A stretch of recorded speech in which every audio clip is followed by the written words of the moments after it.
Assalamualaikum warahmatullahi wabarakatuh. Innal hamdalillah wassalatu wassalamu ala Rasulillah wa ala alihi wa sahbihi wa man tabi'ahum bi ihsan ila yaumil qiyamah. Jamaah ibu-ibu yang semoga dirahmati oleh Allah dan semoga diberkahi oleh Allah Subhanahu wa taala. Alhamdulillah senantiasa kita bersyukur kepada Allah atas segala kenikmatan yang Allah telah berikan kepada kita selaku hambanya. Tentunya yang kita syukuri bukan hanya kenikmatan duniawi, tetapi yang kita syukuri adalah kenikmatan-kenikmatan di mana kenikmatan itu menambah ketaatan kita di jalan Allah Subhanahu wa taala.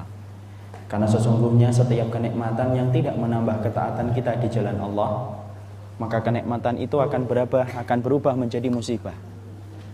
Jadi sesungguhnya setiap kenikmatan yang tidak menambah ketaatan kita di jalan Allah, maka sesungguhnya kenikmatan itu akan berubah menjadi musibah di jalan Allah. Para salaf sampai berkata, kullu nikmatin la tuqarribu minallahi fahiya baliyatun.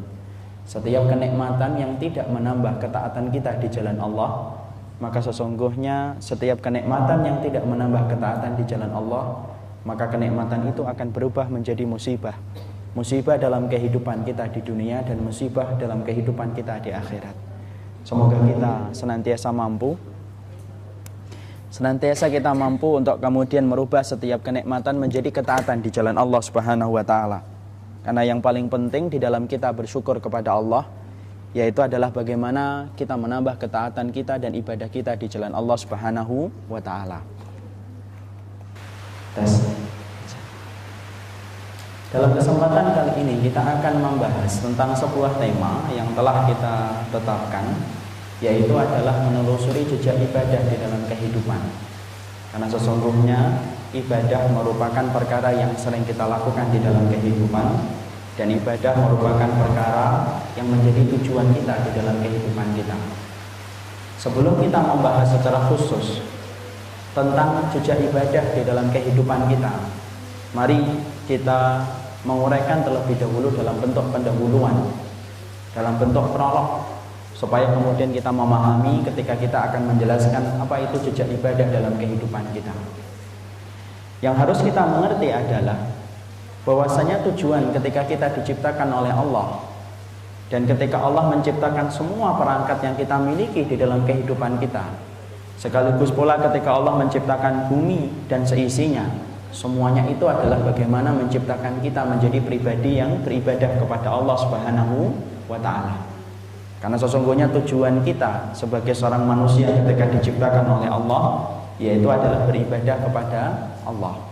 Sebagaimana yang diterangkan oleh Allah di dalam surat Ad-Dariyat ayat yang ke-56, "Wa ma khalaqtul jinna wal insa illa liya'budun." Dan tidaklah aku, kata Allah, menciptakan jin dan manusia kecuali adalah untuk beribadah kepada Allah. Disitulah kita mengerti, disitulah kita memahami bahwasanya Allah menciptakan kita dan Allah menciptakan jin seluruhnya tidak lain dan tidak bukan adalah untuk beribadah kepada Allah Subhanahu wa taala. Yang menarik adalah apa yang dikatakan oleh Imam At-Tabari ketika beliau menerangkan tentang ayat ini. Maka kemudian beliau mengatakan, innallaha wa ma khalaqallahu minal su'ada illa ibadatillah wa ma khalaqallahu minal asyqiya illa limaksiatillah. Maka Imam At-Tabari ketika beliau menafsirkan tentang surat Az-Zariyat 56, maka sesungguhnya Imam At-Tabari lalu berkata bahwasanya Allah itu menciptakan manusia terbagi menjadi dua kelompok. Satu, manusia yang paling bahagia, yaitu adalah manusia yang mereka mengerti tujuan hidupnya adalah untuk beribadah kepada Allah. Dan yang kedua, manusia yang celaka. Dan manusia yang celaka itu adalah manusia yang mereka mengerti tujuan hidupnya hanya untuk bermaksiat kepada Allah Subhanahu wa taala. Jadi pada dasarnya kehidupan manusia itu terbagi menjadi dua secara sederhana. Satu, mereka yang kemudian beribadah, mereka yang kemudian berbahagia, yaitu adalah ketika mereka senantiasa menjadikan hidupnya untuk beribadah kepada Allah. Dan yang kedua yaitu adalah mereka yang senantiasa celaka ketika mereka menjadikan lembaran hidupnya untuk bermaksiat kepada Allah. Dulu ketika pertama kali saya membaca apa yang ditulis oleh Imam At-Tabari, Saya menyangka bahwasanya ini tulisan agak susah dipahami. Karena kemudian kita mengerti bahwasanya orang itu bahagia dalam tanda semu, dalam tanda kutip, apabila dia itu menuruti dosa dan maksiatnya. Orang yang bahagia itu seakan-akan orang yang sering melakukan dosa dan kemaksiatan. Walaupun bahagia yang mereka dapatkan adalah bahagia yang semu, tapi pada dasarnya secara zahir orang yang bermaksiat itu tampaknya bahagia. Justru sebaliknya, orang yang taat beribadah kepada Allah, kalau kita perhatikan secara zahir, seakan-akan banyak sedihnya. Karena mereka banyak melewati ujian dan banyak melewati rintangan ketika mereka beribadah dan taat kepada Allah. Ini pertama kali ketika saya mencoba membaca apa yang ditulis oleh Imam At-Tabari. Tapi ternyata setelah kemudian kita melihat dan melihat secara lebih mendalam, barulah kita akan mengerti bahwasanya apa yang ditulis oleh Imam At-Tabari itu benar. Orang yang bahagia di dalam hidup itu bukan orang yang bermaksiat. Tetapi orang yang paling bahagia di dalam hidup itu adalah orang yang mereka senantiasa menjadikan lembaran hidupnya taat kepada Allah. Karena ternyata ibadah, apabila telah menjadi tujuan dalam kehidupan, maka sesungguhnya ibadah itu akan menciptakan pribadi yang sangat menikmati hidupnya ketika dia mengerti bahwasanya tujuan hidup itu adalah untuk ibadah kepada Allah. Mari kita ambilkan contoh dan kisah nyata, supaya kemudian kita betul-betul mampu memahami apa yang ditulis oleh Imam At-Tabari. Ketika Imam At-Tabari mengatakan orang yang bahagia adalah orang yang mereka mengerti tujuan hidupnya adalah untuk ibadah. Satu, kita ambilkan contoh dari seorang sahabat. Ada seorang sahabat yang bernama Ummu Khansa radhiyallahu anha. Ummu Khansa ini sebelum masuk Islam, maka beliau adalah wanita musyrikin, sama kayak Hindun, sama dengan wanita-wanita yang lainnya, di mana mereka adalah dalam keadaan musyrik. Tahukah kita Ummu Khansa ketika dia dalam keadaan musyrik, benci sama Islam, benci sama para sahabat. Sampai kebencian itu ditampakkan dengan dia mengajak saudara-saudaranya untuk berperang, memerangi Nabi dan memerangi sahabat dalam perang Badar dan perang Uhud. Tapi tahukah kita dalam peperangan yang diikuti oleh saudara-saudaranya Ummu Khansa, maka saudara-saudara Ummu Khansa itu meninggal dunia, tewas dalam peperangan tersebut. Salah satunya diantaranya adalah saudara laki-lakinya Ummu Khansa yang meninggal dalam perang. Perhatikan Ummu Khansa yang saat itu masih dalam keadaan musyrik, belum mengerti tentang ibadah. Ketika dia mendapati saudara laki-lakinya, tiri bukan kandung, meninggal dunia dalam peperangan, maka Ummu Khansa itu betul-betul sedih. Dia memukul-mukul kemudian dadanya, dia menepuk-nepuk kemudian pipinya, dia bergulung-gulung di atas pasir ketika dia merasa sedih ditinggalkan oleh saudara laki-lakinya. Padahal itu bukan saudara kandung, itu hanyalah saudara tiri. Tapi perhatikan Ummu Khansa, ketika Ummu Khansa akhirnya mengenal Islam, setelah dia kemudian tidak mampu untuk menampik dan menolak cahaya Islam, dan akhirnya Ummu Khansa itu masuk Islam. Perhatikan perubahan yang terjadi dari kehidupan Ummu Khansa. Ummu Khansa setelah dia mempelajari Islam, dia mempelajari hadis dari Rasulullah SAW, dia hidup bersama para sahabat, terjadi perubahan besar dalam dirinya Ummu Khansa. Ketika ada peperangan yang akan diikuti oleh Rasulullah dan para sahabat, maka Ummu Khansa panggil 4 anak laki-lakinya. Lalu kemudian dia katakan kepada 4 anak laki-lakinya di sebuah kemah di waktu malam. Dia katakan kepada 4 anak laki-lakinya, "Nak, besok Nabi dan para sahabat akan berperang membela kalimat Allah. Ibu ingin 4-empatnya kalian itu besok ikut bergabung dengan Rasulullah, dan ibu ingin supaya kalian semuanya nanti gugur di jalan Allah." Maka kemudian 4 anak laki-lakinya pagi harinya berangkat bersama Rasulullah dan para sahabat. Ketika kemudian menjelang siang, datang kurir dari Nabi mengabarkan kepada Ummu Khansa, 4 anaknya Ummu Khansa itu telah meninggal dunia, gugur di jalan Allah, tidak ada yang tersisa. Perhatikan Ummu Khansa, dari wanita yang ringkih, wanita yang lemah, wanita yang rapuh ketika dia dalam keadaan musyrik, ketika ditinggalkan oleh saudara laki-laki tirinya saja dia menangis dan meraung-raung sampai beberapa lama. Bandingkan dengan Ummu Khansa setelah dia mengenal iman, dikabarkan kepadanya bahwasanya 4 anaknya itu telah meninggal dunia, Ummu Khansa hanya meneteskan air mata. Dalam satu riwayat, kemudian dia sujud untuk kemudian bersyukur bahwasanya 4 anak laki-lakinya telah gugur di jalan Allah, dan kemudian dia bersyukur dan merasa bahagia bahwasanya keturunannya telah gugur untuk membela kalimat Allah. Lihat perubahan yang terjadi pada Ummu Khansah. Dari wanita yang ringkih menjadi wanita yang kuat, dari wanita yang lemah menjadi wanita yang kokoh, dari wanita yang rapuh menjadi wanita yang super ketika dia telah mengetahui bahwasanya tujuan hidupnya ketika dia punya keluarga dan punya anak adalah untuk ibadah kepada Allah, sehingga seberat ujian yang datang kepadanya menjadi ringan ketika dia tahu dan dia paham bahwasanya hidup itu adalah untuk ibadah kepada Allah. Inilah yang tadi diterangkan oleh Imam At-Tabari. Orang yang menjadikan kehidupan atau yang menjadikan kehidupan kita bahagia, yaitu adalah ketika kita ngerti lembaran hari yang kita lewati dalam kehidupan yang Allah berikan kepada kita adalah untuk ibadah. Dan orang yang ngerti bahwasanya ketika hidupnya adalah untuk ibadah kepada Allah, maka dia akan ringan ketika dia memandang setiap persoalan yang terjadi dalam hidupnya, karena dia paham hidup itu adalah untuk ibadah kepada Allah. Saya ambilkan contoh yang kedua, yaitu contoh khalaf, contoh kekinian. Contoh kekinian ketika ada seseorang yang kemudian menyampaikan kepada kita tentang sebuah kisah nyata.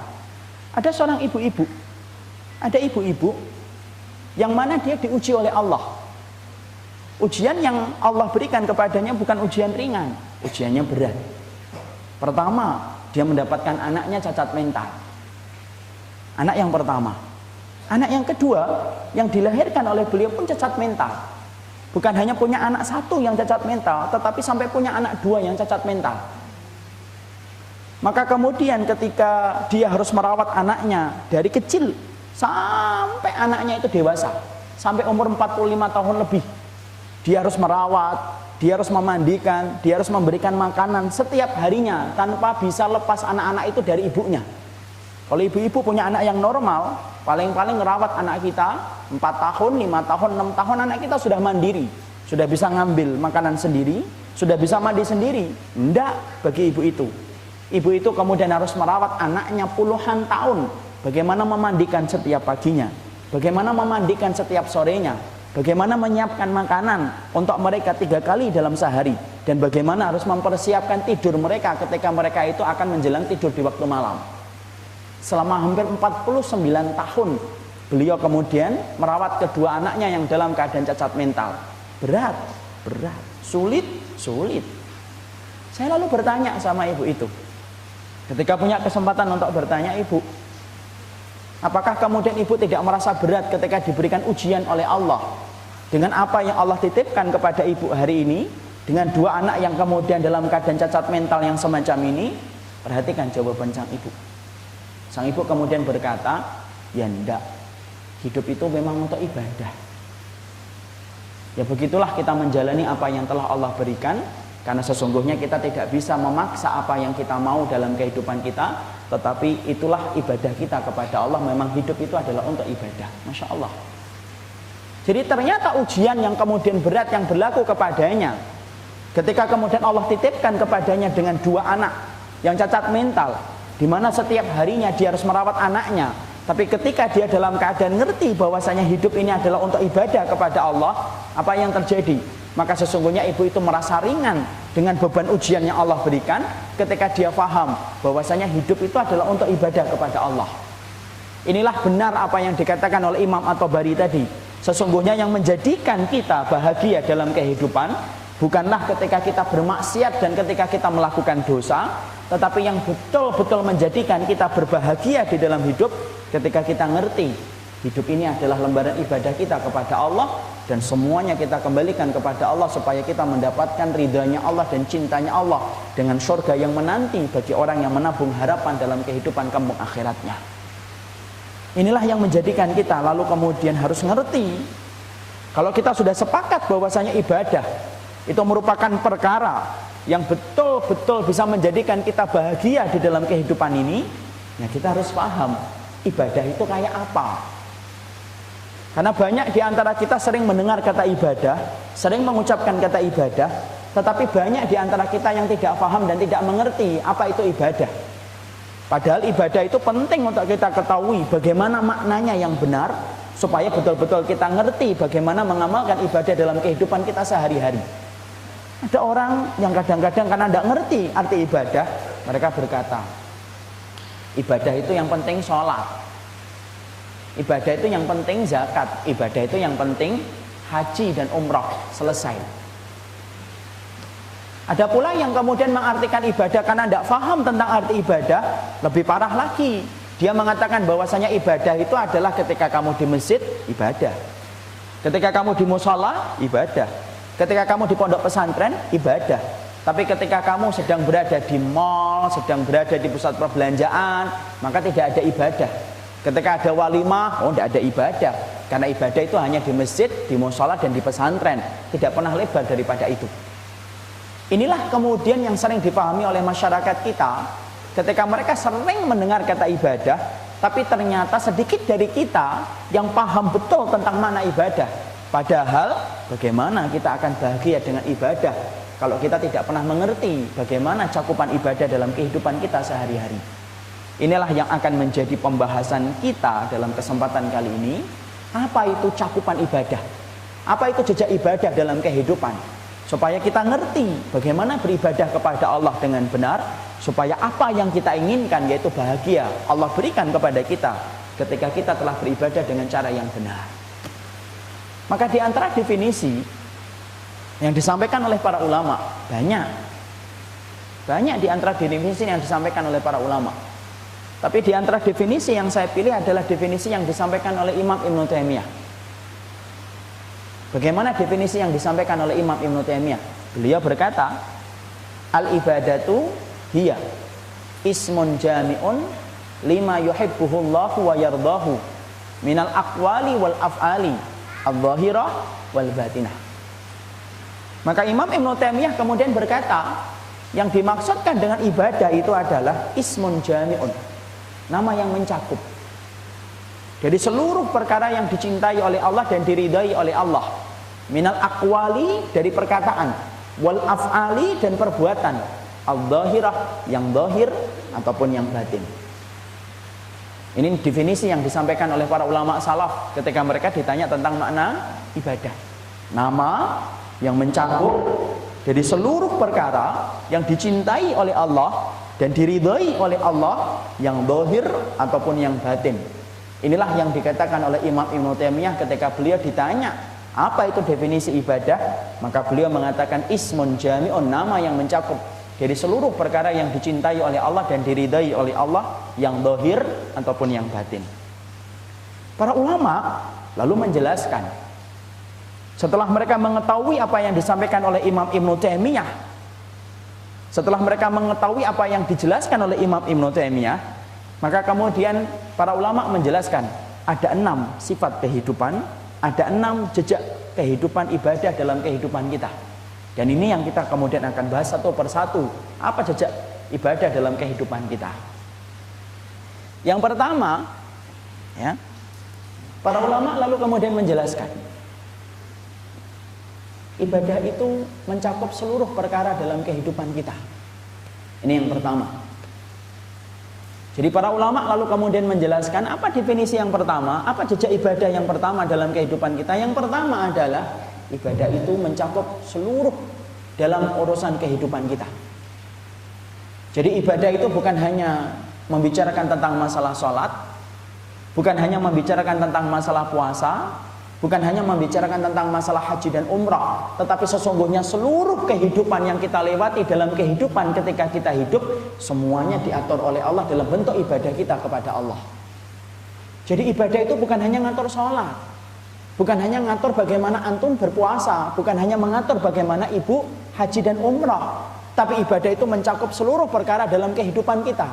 Semua apapun yang kita lakukan dalam kehidupan kita diatur oleh Allah dan diatur oleh syariat Allah, dan itulah bentuk ibadah kita kepada Allah ketika kita menggunakan kehidupan kita sesuai dengan syariat yang ditetapkan oleh Allah melalui Al-Quran dan melalui Al-Hadis.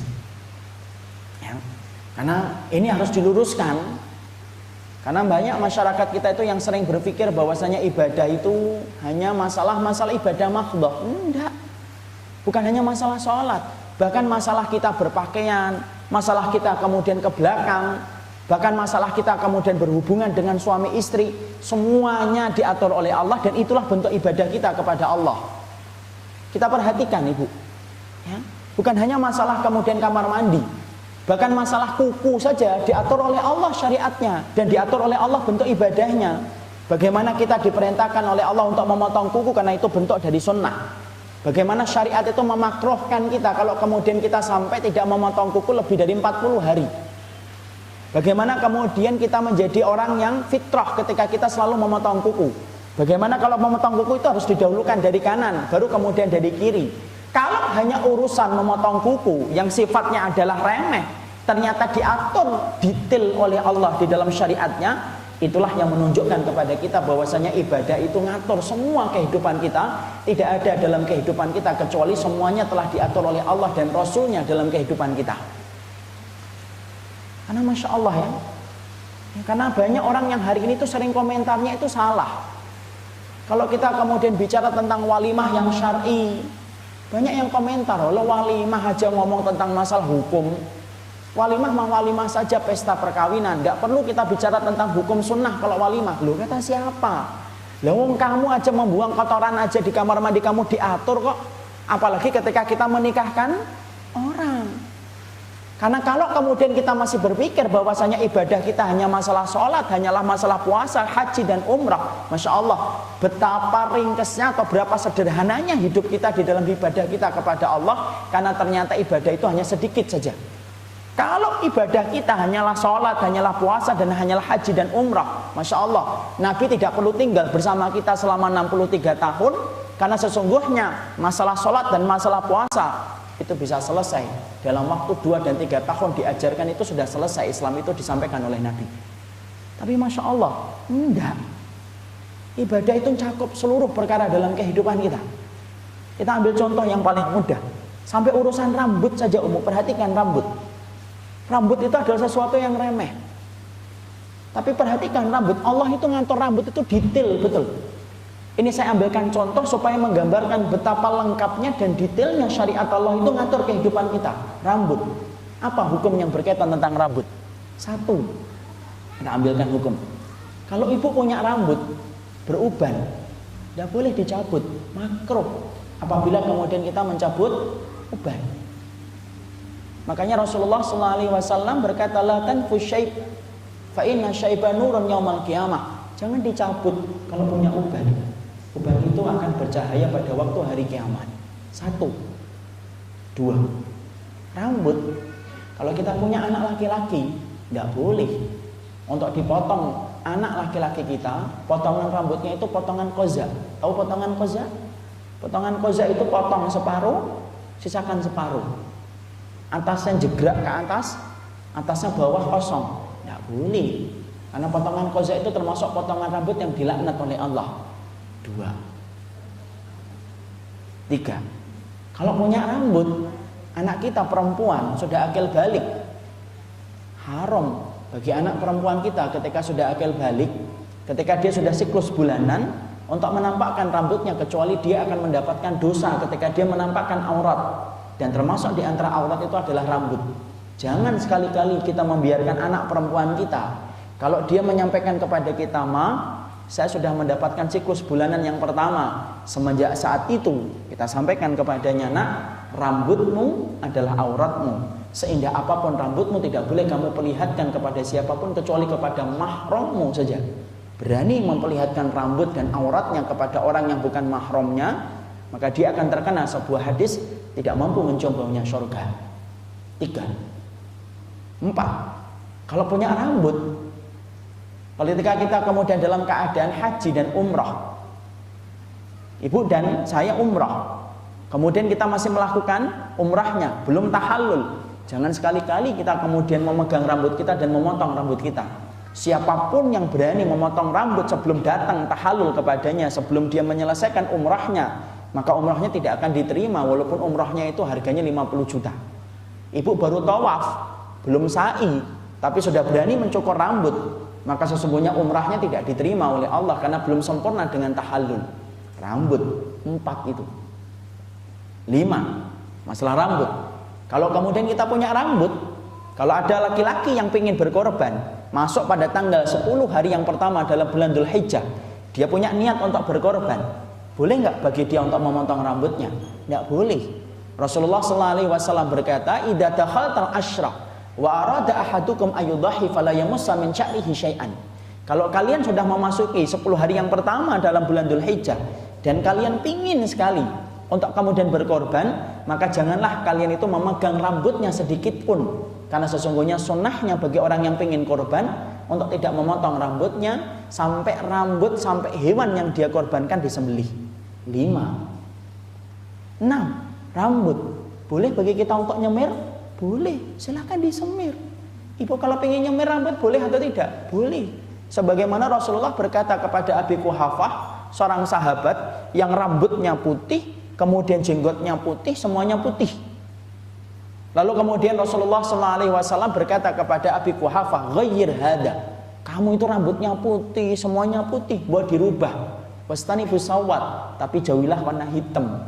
Maka kemudian akhirnya diperbolehkan bagi kita, kalau punya rambut sudah tumbuh uban-ubannya, boleh bagi kita untuk nyemir, tapi tidak boleh warna hitam. Coba umum. Masalah rambut doang, kalau kita mau teruskan, itu hukumnya banyak.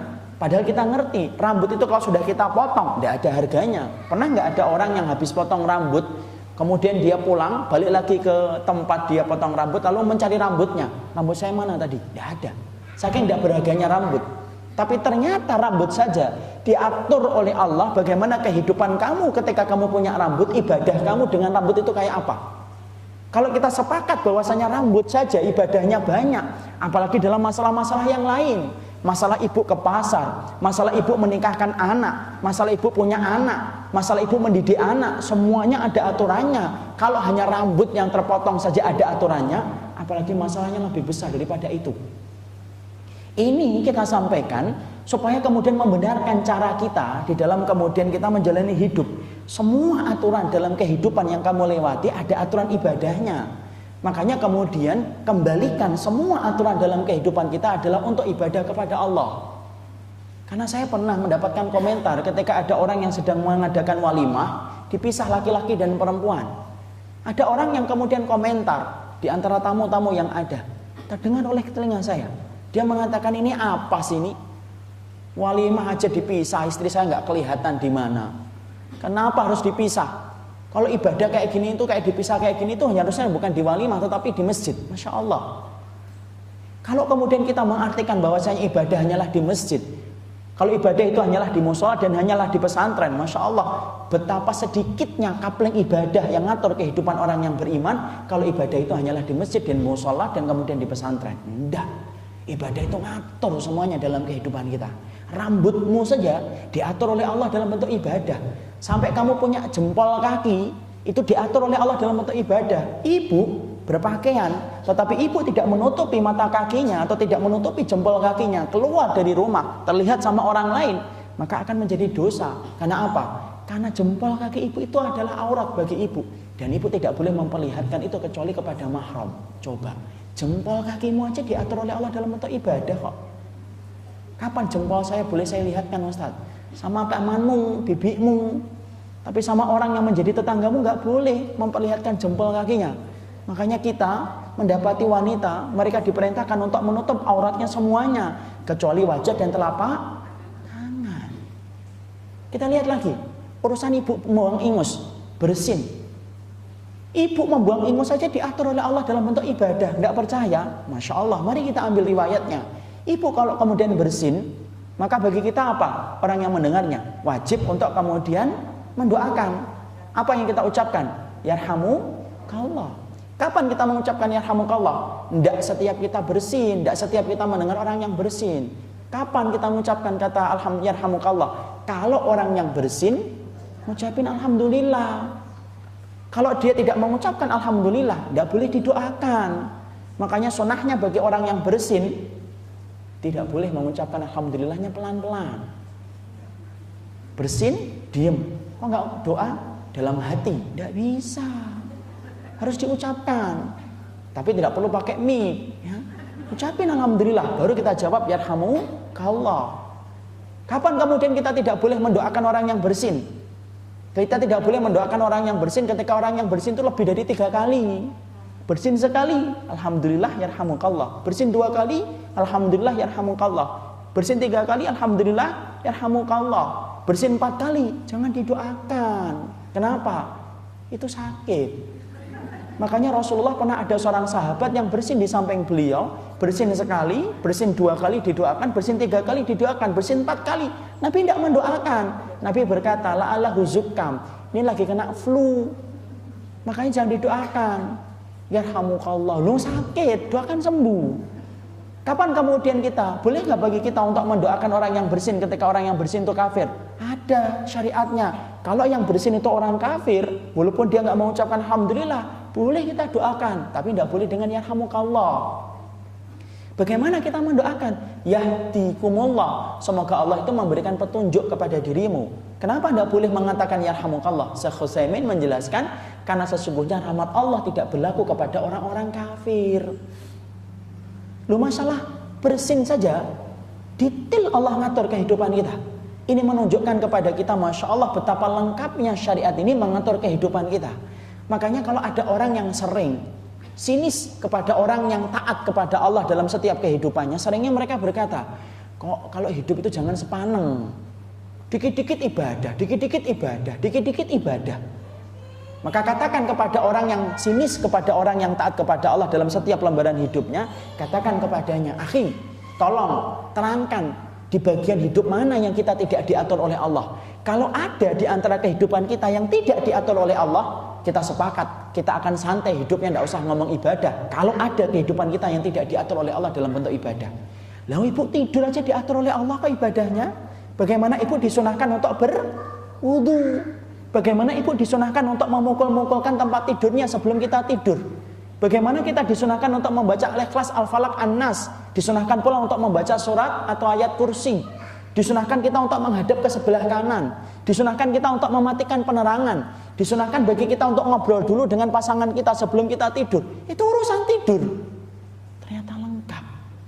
Jadi kalau ada orang yang mengartikan bahwasanya ibadah itu hanya sholat, puasa, zakat, dan ditutup dengan haji dan umrah, Masya Allah, betapa sedikitnya amal yang akan kita bawa kepada Allah kalau kita hanya mengandalkan sholat kita, dan mengandalkan puasa kita, dan mengandalkan haji dan umrahnya kita. Semuanya lengkap. Urusan antum sakit, diatur oleh Allah ibadahnya. Bagaimana kalau kita sakit sebelum kita minum obat? Disunahkan bagi kita untuk kemudian berobat dengan obat-obat yang dijelaskan di dalam zikir-zikir yang syar'i. Apa itu? Membaca Al-Ikhlas, Al-Falaq, An-Nas. Tiup, usapkan ke bagian tubuh yang sakit. Kalau kemudian ingin ditambah, kemudian basahi telunjuk kita. Kemudian kita tempelkan ke atas tanah. Lalu kita usapkan ke bagian tubuh yang terasa sakit. Sembari kita membaca Bismillahi turbatu ardina biriqati ba'dina yushfa saqimuna bi'idni rabbina. Masih sakit? Sabar. Jenguk orang yang sakit, ada syariatnya. Bukan hanya membawa buah apel, bukan hanya membawa jeruk. Alah. Yang sakit tidak akan makan apel, ya. Kadang-kadang kita lebih memperhatikan jeruk kita dan apel kita ketika jenguk orang yang sakit. Boleh, tapi saya ingatkan ya, yang makan itu yang sehat, yang sakit itu jarang makan. Yang lebih penting apa? Doa. Kalau jenguk orang yang sakit, sunahnya apa? Wudu. Kalau kemudian sudah wudu, masuk ke dalam tubuh, kemudian masuk ke orang yang sakit, kemudian kita usapkan bekas air wudu kita kepada orang yang sakit, atau dicipratkan. Sebagaimana Nabi berwudu ketika menjenguk Jabir bin Abdullah, kemudian diciprati itu Jabir bin Abdullah. Kalau ibu mendapati orang yang sudah paham, kayak gitu. Kalau belum paham jangan ya. Belum paham kita wudu, kita cipratin. Bangkit dari tempat tidurnya. Kemudian kita disunahkan apa? Memegang bagian tubuhnya. Kita disunahkan untuk memegang bagian tubuhnya. Disunahkan di mana bagian tubuh yang kita pegang? Sini. Bagian kemudian kening. Usap wajahnya. Usap kemudian dadanya. Sembari kemudian kita doakan. As'alullahaladzim Rabbal Arsyil Adzim ayashfiyaka 7 kali. Baru kemudian setelah itu kita duduk di sebelah kanan. Loh, sampai urusan kamu jenguk orang yang sakit aja, detail Allah ngatur syariat kita.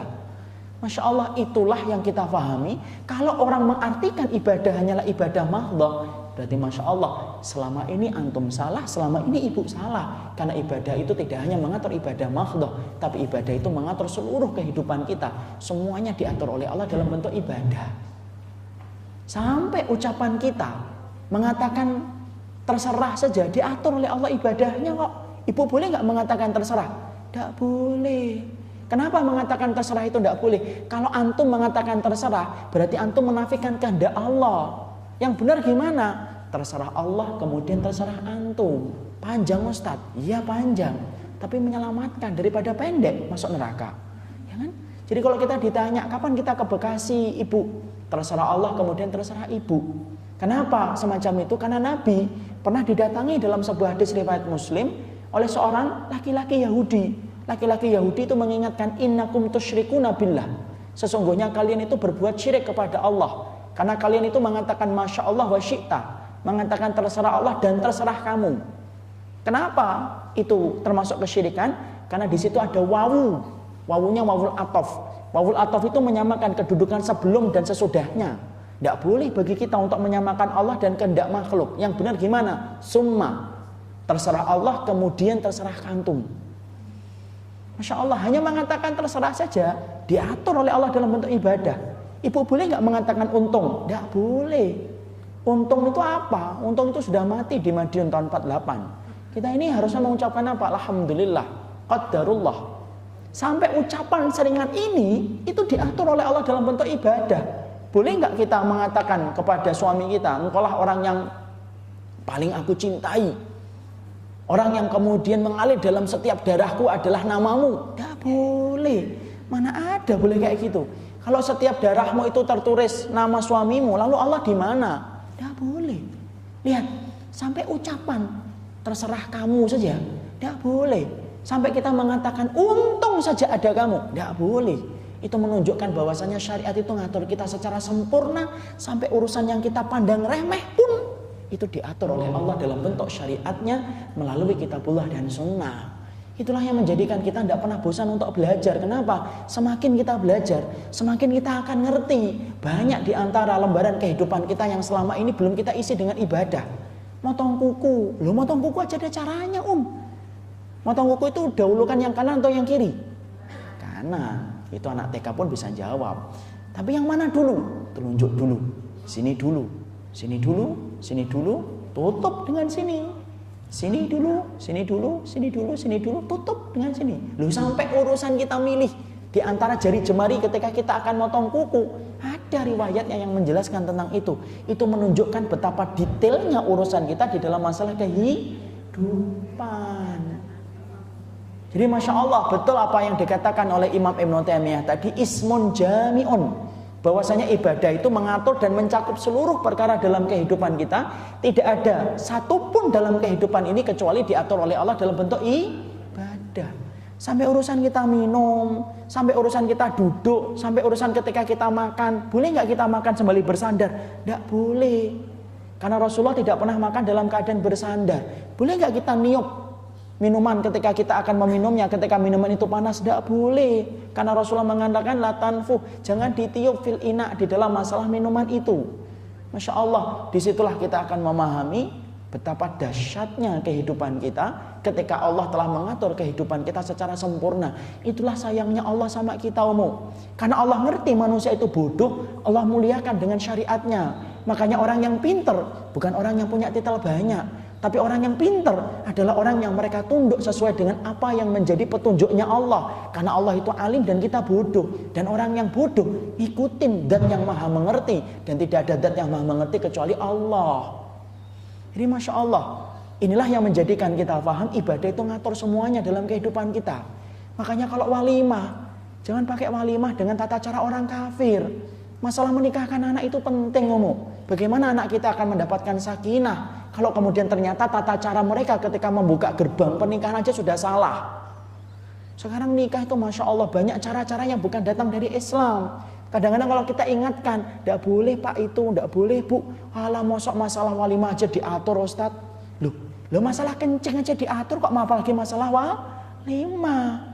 Itu semuanya untuk menunjukkan kepada kita Allah itu sayang sama antum. Saking sayangnya Allah sama kita, tidak ada satupun dalam kehidupan kita kecuali Allah memberikan petunjuk yang benar itu begini. Ibu, kalau mendapati anak akan pergi ke tempat yang jauh, kalau ibu sayang sama anak, ibu pasti akan memberikan bekal yang banyak. Nak, ini minumnya, ini rotinya. Nanti kalau ada orang asing, jangan diajak bicara. Nanti ini uangnya, Ini kemudian kalau ada apa-apa lengkap kita memberikan bekal kepada anak kita. Kenapa? Sayang. Coba kalau kita nggak sayang, anak kita mau pergi kemana aja kita biarkan. Sama. Itu analogi. Allah itu sayang betul sama kita.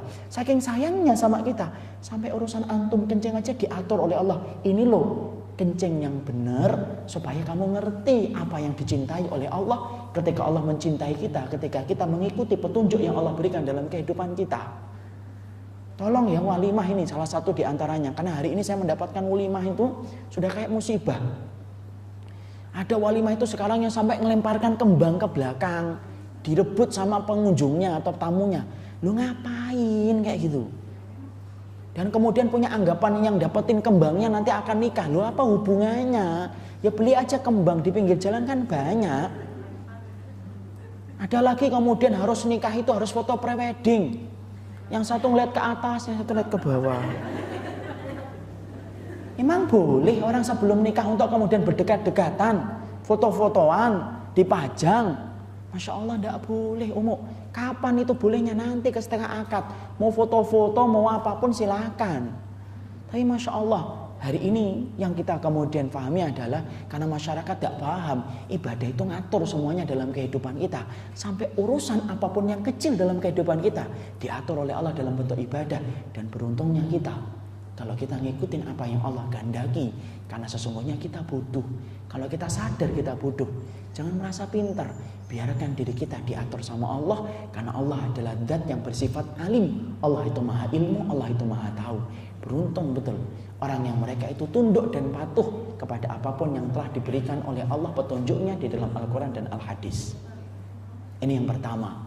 Ibadah itu mencakup seluruh perkara dalam kehidupan kita. Di semuanya diatur oleh Allah dalam bentuk ibadah kita. Yang kedua, para ulama lalu menerangkan, yang kedua dalam bentuk ibadah yang kemudian harus kita pahami adalah ibadah itu untuk mendapatkan ridhanya Allah. Karena apa? Karena diterangkan ismun jami'un lima yuhibbuhullah.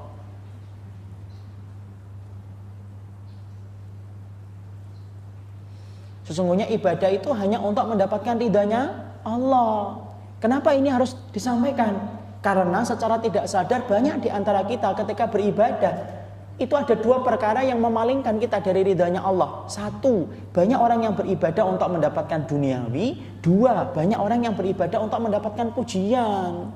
Tidak boleh ibu beribadah itu untuk mendapatkan dunia. Kenapa? Karena sesungguhnya niat ibadah itu harus lahir semata-mata untuk mendapatkan keridhaan dari Allah.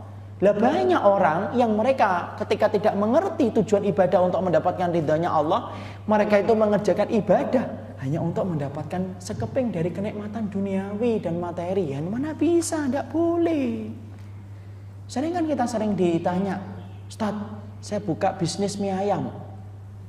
Surat apa yang saya harus baca supaya mie ayam saya laris? Mana boleh kita membaca surat di dalam Al-Quran untuk mendapatkan duniawi? Tidak boleh.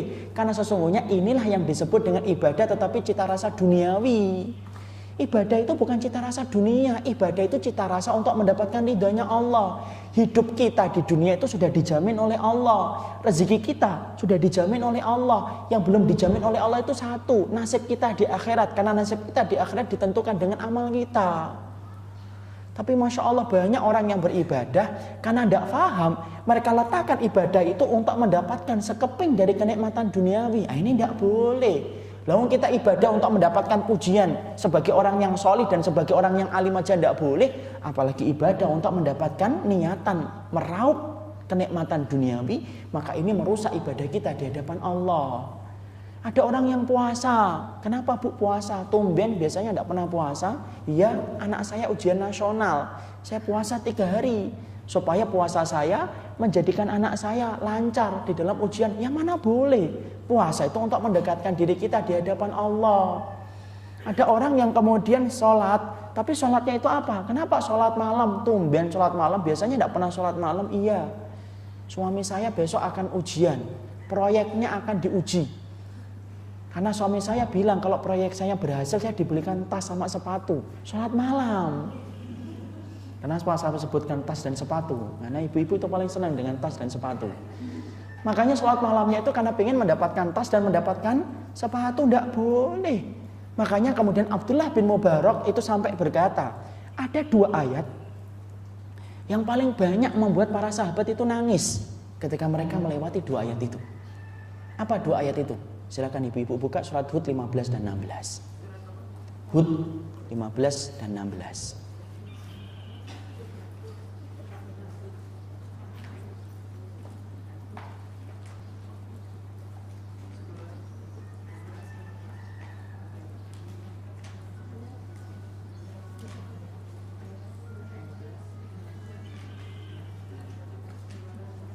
Sudah? Ya, 15 dan 16. Sudah? Allah berfirman, "Man kana yuridul hayatad dunya wa zinataha nuwaffi ilaihim a'malahum fiha wa hum fiha la yubkhasun. Ulaika alladziina laysa lahum fil akhirati illa an-nar wa habita ma sana'u wa batilum ma kanu ya'malun." Allah berfirman, barang siapa orang yang dalam kehidupannya hanya ingin mendapatkan kehidupan duniawi, maka kami akan berikan kepadanya kehidupan duniawi dan tidak kami kurangi. Ulaika alladziina laysa lahum fil akhirati illa an-nar. Tapi orang yang semacam itu tidak mendapatkan apapun kecuali adalah neraka. Sia-sia apa yang mereka lakukan, batil apa yang mereka usahakan. Jadi Masya Allah, di sini kemudian para sahabat ketika mereka melewati 2 ayat ini, para sahabat itu mereka menangis. Ketika ditanyakan oleh Abdullah bin Mubarak, kenapa mereka banyak menangis ketika mereka membaca ayat ini? Abdullah bin Mubarak lalu kemudian mendapati jawaban, karena para sahabat itu khawatir jangan-jangan amal mereka tergadaikan oleh Allah hanya untuk mendapatkan dunia dan tidak mendapatkan balasan di akhirat. Maka itu yang menjadikan para sahabat itu menangis ketika mereka melewati dan membaca 2 ayat ini. Jadi Masya Allah, inilah yang menjadikan kita akhirnya mengerti ibadah itu semata-mata kita niatkan karena Allah. Jadi ibadah itu memang betul-betul hanya untuk Allah semata. Tidak boleh kita niatkan ibadah itu untuk duniawi. Yang mengatur kehidupan dunia kita adalah Allah, bukan kita. Dan ingat loh, Allah itu memberikan rezeki kepada kita dan memberikan dunia kepada kita bukan berdasarkan iman. Kalau Allah itu memberikan dunia itu berdasarkan iman, orang kafir itu semuanya jadi miskin. Kenapa? Karena mereka tidak beribadah kepada Allah. Allah tetapkan rezeki kepada kita sesuai dengan keadilan Allah. Jadi kalaupun kita mendapati orang kafir tidak pernah sujud, tidak pernah sholat, tidak pernah taat sama Allah, kenapa mereka kaya? Karena itulah sifat keadilan Allah. Karena apa? Hidup di dunia itu tidak diatur oleh Allah, rezekinya berdasarkan ibadah. Nah kalau kita sudah ngerti bahwasanya hidup kita sudah dijamin oleh Allah dalam kehidupan duniawi, tidak perlu kita mengorbankan kehidupan amal akhirat kita hanya untuk mendapatkan duniawi. Kenapa? Hidupmu di dunia sudah dijamin oleh Allah. Yang belum dijamin oleh Allah itu satu, kehidupan akhiratmu itu belum dijamin oleh Allah. Karena kehidupan akhiratmu dijamin oleh amalmu sendiri yang akan dihisap oleh Allah. Supaya kita apa? Jangan sampai kita punya prinsip ibadah dengan cita rasa duniawi, itu tidak boleh. Sedekah karena ingin mendapatkan ganti 700 kali lipat. Sekarang, loh terserah Allah. Mau ganti di dunia, mau ganti di akhirat itu kan tergantung Allah. Apakah semua sedekah kita langsung dibayar oleh Allah di dunia? Belum tentu. Lihat Ibunda Khadijah. Ibunda Khadijah itu banyak sedekah atau tidak? Banyak sedekah. Hari ini kita mampu mencium baunya, wanginya Islam itu salah satunya karena harta yang ditanam oleh Ibunda Khadijah. Hartanya Ibunda Khadijah habis atau tidak setelah nikah dengan Nabi? Habis. Makanya cintanya Nabi kepada Khadijah itu luar biasa. Kenapa? Nabi tahu bagaimana pengorbanan Ibunda Khadijah ketika menemani Rasulullah Sallallahu Alaihi Wasallam. Tapi lihat, apakah Ibunda Khadijah diganti oleh Allah menjadi kaya raya sebelum meninggal dunia? Tidak. Hartanya Ibunda Khadijah dibandingkan sebelum nikah dengan Nabi jauh lebih banyak. Hartanya Ibunda Khadijah sebelum nikah dengan Nabi dibandingkan setelah nikah dengan Rasulullah. Apakah kita akan mengatakan Allah tidak mengganti di dunia? Kata siapa? Ibunda Khadijah itu salah satu wanita penduduk surga kok. Abu Bakar. Apakah hartanya banyak ketika beliau meninggal dunia? Tidak. Tapi perhatikan, apakah Abu Bakar itu kemudian jarang infak? Ya Allah, orang yang paling banyak infaknya di antara umatnya Nabi itu adalah Abu Bakar. Sampai Nabi saja pernah kaget mendapatkan infak dan sedekah yang diberikan oleh Abu Bakar. Sampai Nabi berkata, "Madza tarakta li ahlika?" Apa yang kamu tinggalkan untuk keluargamu, wahai Abu Bakar? Lihat jawaban Abu Bakar, "Lillahi taraktu lillahi wa lirrasul." Aku tinggalkan keluargaku dalam penjagaan Allah dan Rasulnya. Tapi perhatikan Abu Bakar. Apakah Abu Bakar menjadi kaya raya sebelum dia meninggal dunia? Tidak. Kekayaan Abu Bakar dibandingkan sebelum bertemu dengan Nabi jauh lebih banyak kayanya Abu Bakar sebelum bertemu dengan Nabi. Karena apa? Setelah bertemu dengan Rasulullah, hartanya habis-habisan untuk kemudian berkorban, dia sedekahkan di jalan Allah. Apakah Abu Bakar tidak diganti oleh Allah? Kata siapa? Abu Bakar itu salah satu di antara laki-laki penduduk surga. Disitulah kita ngerti sedekah kita, ibu, ada yang dibayar kontan oleh Allah balasannya di dunia dan di akhirat, ada yang tidak dibayar di dunia. Dan kita tidak boleh sedekah itu dengan cita rasa dunia, sedekah untuk mendapatkan 700 kali lipat langsung cash di dunia. Kata siapa? Makanya ada seseorang yang kemudian pernah protes kepada seorang ustadz. Ustadz, saya sudah sedekah 1 juta, kok saya belum dapat 700 juta ya? Karena apa? Karena dia merasa bahwasanya sedekah itu langsung dibayar oleh Allah di dunia. Enggak. Disinilah kita paham, ibadah itu adalah cita rasanya untuk mendapatkan ridhanya Allah. Ibu setelah beribadah jadi miskin, jangan salahkan ibadah. Karena mungkin itulah bentuk ujian yang Allah berikan kepada kita. Ada seorang ikhwan di Pamulang meninggalkan pekerjaan yang syubhat. Tapi Masya Allah, hari ini hidupnya dibandingkan dulu ketika dia masih kerja di tempat yang syubhat, lebih kaya dulu daripada sekarang. Apakah dia tidak diganti oleh Allah? Pasti diganti oleh Allah. Tapi Allah mengganti itu tidak selalu dengan materi dan tidak selalu dengan uang. Mungkin salah satunya Allah menggantinya dengan istiqamah. Ini supaya kita ngerti, jangan sampai kita mengartikan bahwasanya ibadah itu adalah dengan dunia. Apalagi kalau kita sampai mengartikan berkahnya hidup kita itu dengan dunia. Kaya raya, berkah hidupnya. Miskin, berarti tidak barokah. Kata siapa? Allah itu tidak pernah menyandarkan keberkahan dan Allah tidak pernah menyandarkan kebencian kepada hamba itu dengan harta. Makanya beribadahlah kepada Allah karena kita mengharapkan ridhonya Allah, bukan untuk mengharapkan dunia. Jadi kalau ibu sedekah, niatkan karena Allah. Kalau ibu sholat malam, karena Allah. Jangan pernah menggadekan ibadah akhirat kita hanya untuk mendapatkan sekeping dari kenikmatan dunia, di mana kenikmatan dunia kita sudah dijamin oleh Allah.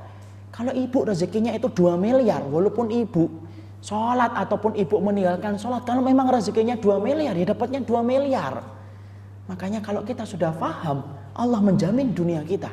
Tidak perlu kita jadikan amalan akhirat kita hanya untuk menggempus, hanya untuk menebus masalah dunia di mana dunia kita sudah dijamin oleh Allah. Mari kita belajar dari Malik bin Dinar. Malik bin Dinar, Masya Allah, pernah belajar konsep rezeki dari seekor kucing. Kucing. Ketika dia pernah makan, lalu kemudian didatangi dengan seekor kucing. Maka dipotong itu potongan dagingnya. Potongan dagingnya dipotong, diberikan kepada kucing. Kucing ketika mendapatkan daging itu cuma digigit tapi tidak dimakan. Malik bin Dinar heran, kok ada kucing ya dikasih daging nggak dimakan, cuma digigit, dibawa keluar. Malik bin Dinar ketika kemudian dia mendapati bahwasanya kucing itu menggigit daging, maka kemudian dia keluar. Dia mendapati kemudian kucing itu menggigit daging, dia keluar, dia ngikutin kemana kucing itu membawa daging tersebut. Kucing itu membawa keluar, ternyata di luar rumahnya Malik bin Dinar ada lubang. Maka kemudian diletakkan dagingnya di depan lubang itu. Diletakkan dagingnya di depan lubang itu. Kemudian Malik bin Dinar berkata, ada apa di lubang itu sampai kucing ini membawa daging tersebut ke lubang tersebut? Tidak lama ketika terbetik pertanyaan itu, dijawab sama Allah. Apa jawaban dari Allah? Kemudian ternyata dari lubang itu keluar ular. Ularnya tua, kelihatan dari kulitnya, kata Malik bin Dinar. Dan ular itu buta. Kemudian ular itu mencoba untuk mengais-ngais daging yang tadi dikasihkan kucing. Mendapati daging itu dimakan sama ular, kemudian ular itu masuk kembali ke dalam lubangnya. Kucingnya melihat setelah daging yang dia berikan kepada ular itu dimakan oleh ular, dia pergi, dia tinggalkan, dia rela nggak makan daging itu. Malik bin Dinar lalu berkata, Masya Allah, kalau rezeki ular yang sakit dan rezeki ular yang buta ternyata diatur oleh Allah melalui perantara seekor kucing yang mana fitrahnya kucing itu takut sama ular. Masya Allah, bagaimana dengan rezeki dan jaminan dunia bagi orang yang beriman? Cuma yakin atau tidak sama Allah? Nah kalau kita sudah ngerti, lah ular aja dijamin oleh Allah dunianya kok, ngapain kita kemudian mengorbankan ibadah kita hanya untuk duniawi? Lihat tadi perkataan dari Abdullah bin Mubarak, Para sahabat nangis kalau mereka membaca surat Hud 15 dan 16. Tidak ada yang menjadikan mereka menetes air matanya kecuali satu. Mereka khawatir jangan-jangan ibadah kami tergadaikan di hadapan Allah hanya untuk mendapatkan dunia dan tidak mendapatkan balasan di sisi Allah. Itu yang kita khawatirkan. Kalau kita tidak menempatkan ibadah itu semata-mata untuk Allah. Jangan beribadah karena urusan dunia. Puasa karena anaknya ujian. Sholat malam karena anaknya sedang tes untuk masuk ke sebuah kantor. Tidak boleh. Doa boleh, tapi menjadikan dunia untuk ibadah, atau menjadikan ibadah akhirat untuk dunia, itu yang tidak boleh. Yang kedua, yang sering merusak niat kita dalam ibadah itu tadi kan dunia. Yang kedua apa? Mencari pujian. Sama. Mencari pujian itu tidak boleh, lebih ringan daripada yang pertama. Tapi di antara kita banyak orang yang beribadah itu hanya untuk mencari pujian. Masya Allah, bukankah kita sudah sering diingatkan oleh para ustadz? 3 orang yang pertama kali masuk ke dalam neraka itu siapa? 1 orang yang menjihad, 2 orang yang kemudian berilmu, yang ketiga adalah orang yang sedekah. Kenapa mereka dimasukkan ke dalam neraka pertama kali? Karena orang yang jihad niatnya supaya dia disebut sebagai pahlawan. Kenapa orang yang mencari ilmu dan orang yang berilmu dimasukkan ke dalam neraka pertama kali daripada orang musyrik dan orang kafir? Karena dia ketika mencari ilmu bukan karena Allah tetapi ingin disebut orang yang alim. Kenapa orang yang sedekah dimasukkan oleh Allah pertama kali ke dalam neraka berkumpul dengan mujahid dan orang yang alim yang salah niat? Karena dia ketika sedekah niatannya untuk mendapatkan pujian sebagai orang yang dermawan. Allah itu zat yang paling benci kalau ibu itu menduakan Allah di dalam niat. Makanya inilah yang menjadikan kita ketika ibadah jangan dengan niatan duniawi, jangan niatan untuk mendapatkan pujian. Apalagi kalau pujian ibu, Masya Allah, pujian manusia itu tidak ada yang abadi. Hari ini ibu dipuji, belum tentu besok dipuji. Hari pagi ini kemudian kita disanjung, belum tentu sore nanti disanjung. Makanya para salaf sampai mengatakan goyatun nasi la tudrok. Kalau kamu mencari keridhaan manusia, kamu tidak akan pernah mendapatkan seluruh keridhaan manusia. Kenapa? Mustahil kita akan mendapatkan keridhaan dari seluruh manusia. Masya Allah. Kita akan pernah belajar dari salah satu peristiwa yang terjadi kepada Luqman, bukan? Luqman pernah pergi sama anaknya. Lalu kemudian dua-duanya naik keledai. Apa komentar orang? Masya Allah, keledai kecil kayak gitu dinaikin 2 orang. Turunlah anaknya. Luqman Hakim turun, yang naik bapaknya, anaknya jalan. Komentar orang kampung sebelahnya apa? Beda lagi. Masya Allah, ayah yang tidak ngerti akhlak. Anaknya disuruh jalan, ayahnya enak-enakan di atas keledai. Masya Allah. Turun itu kemudian Luqman, digantikan anaknya. Lewat kampung sebelahnya lagi. Masya Allah, tidak ngerti akhlak anaknya. Bapaknya suruh jalan, anaknya kemudian enak-enakan di atas keledai. Masya Allah. Turun itu kemudian anaknya. Dua-duanya nggak naik keledai. Masih diomongin lagi. Masya Allah, bawa keledai. Tidak ada yang memanfaatkan. Coba. Akhirnya apa? Diikat keledai, digotong bareng-bareng. Kita di situ belajar bahwasanya apa? Masya Allah, kalau kita hidupnya di dalam ibadah hanya untuk mencari keridhaan manusia, letih kita. Kenapa? Orang yang paling letih dalam hidup adalah orang yang ibadahnya hanya untuk mendapatkan keridhaan manusia. Masya Allah, dapat apa sih kita dari keridhaan manusia? Pujian. Alah, orang muji itu paling mengatakan bagus, tok. Tapi tidak pernah memberikan lebih daripada itu. Tapi kalau kita menjual amal kita kepada Allah semata, kita menjadi pedagang di mana kita jualan amal soleh kita hanya kepada Allah, balasan Allah itu lebih baik.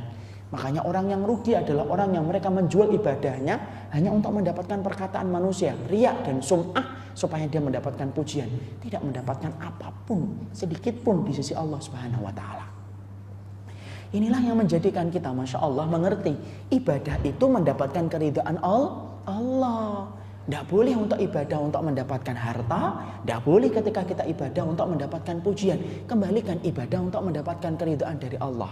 Sama, kalau ibadah untuk mendapatkan keridhaan dari Allah, ibu tidak usah peduli dengan omongan orang. Selama ibu ngerti dalilnya, faham riwayatnya, pegang itu. Orang ngomongin apapun, biarkan. Mungkin dia tidak ngerti tentang apa yang kita pelajari. Kenapa? Karena kita tidak bisa ngontrol ucapan orang dan tidak bisa kita ngontrol lisannya orang. Ini ada salah satu kasusnya, ada ibu-ibu yang stres gara-gara kemudian dikomentari sama teman-temannya, kamu itu bawa ajaran apa? Akhirnya apa? Dipikir terus sampai hari ini kemudian sedih terus. Masya Allah, kalau kita hidup nunggu bahwasanya orang akan komentari yang baik kepada kita, Masya Allah, kita akan menjadi orang yang paling sengsara dalam hidup. Kenapa? Karena sebaik apapun ibu, tetap ada orang yang akan membenci ibu dan kemudian tetap akan mencari-cari kesalahan ibu.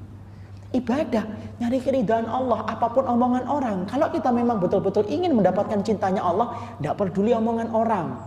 Ibu lihat saja kalau orang itu sedang jatuh cinta ketika menikah.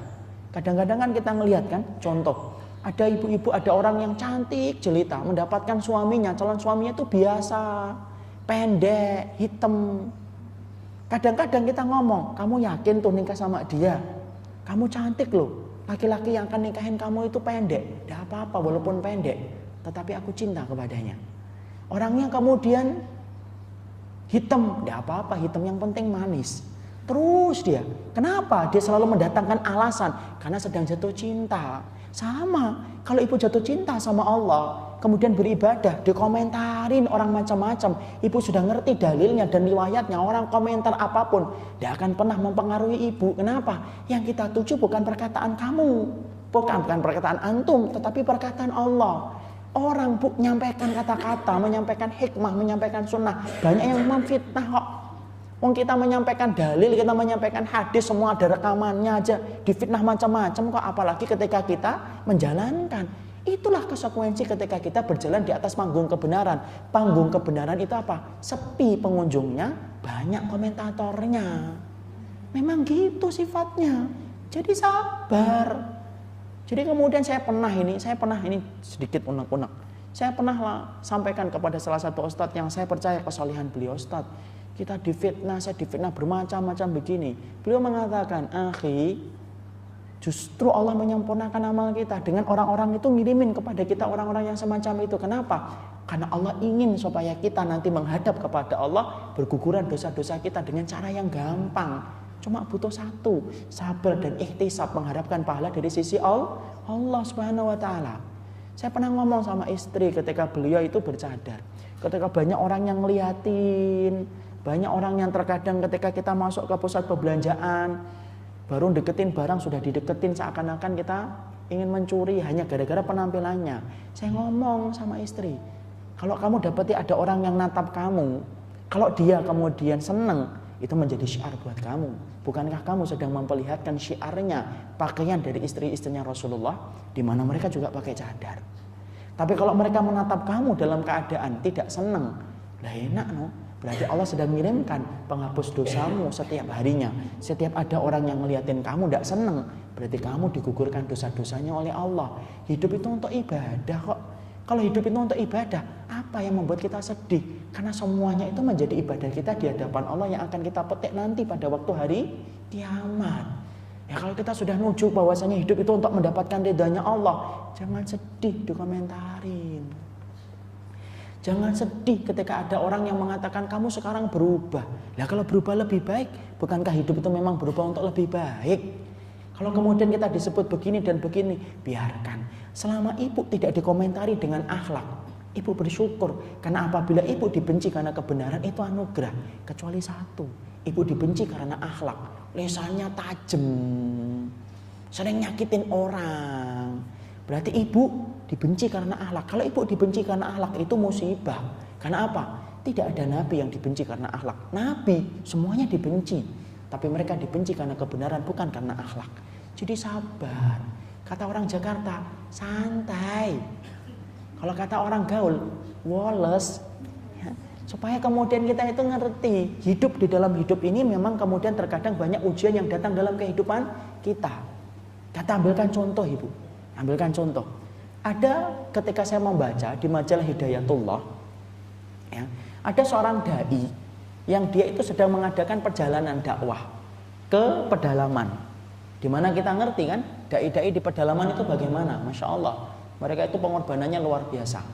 Ketika dia sedang mengayuh sepeda di antara hutan belantara, tiba-tiba kemudian ada hewan yang lewat di depannya, nabrak sepedanya, jatuh. Yang nabrak apa? Harimau. Gemeter ya. Harimau itu sebelum nabrak, ternyata sebelumnya itu ada kijang. Kijang ngelewatin dia. Ya, jadi kijang lari kencang di depan sepedanya. Belum hilang kagetnya ditabrak dengan harimau itu.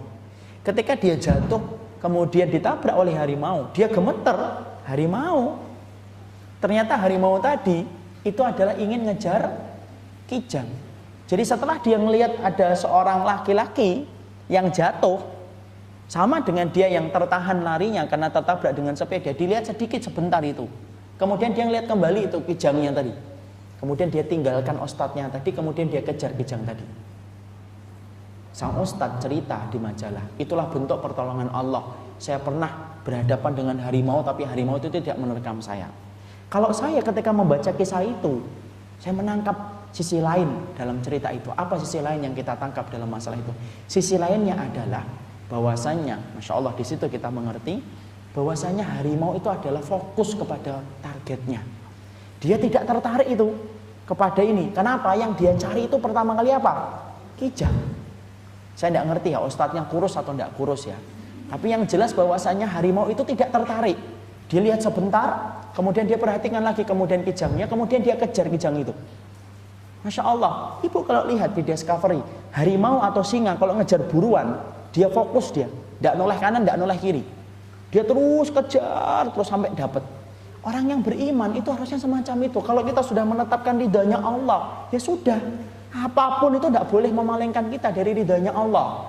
Mau orang begini, mau orang begitu, tidak boleh untuk memalingkan kita dari ridhanya Allah. Kenapa?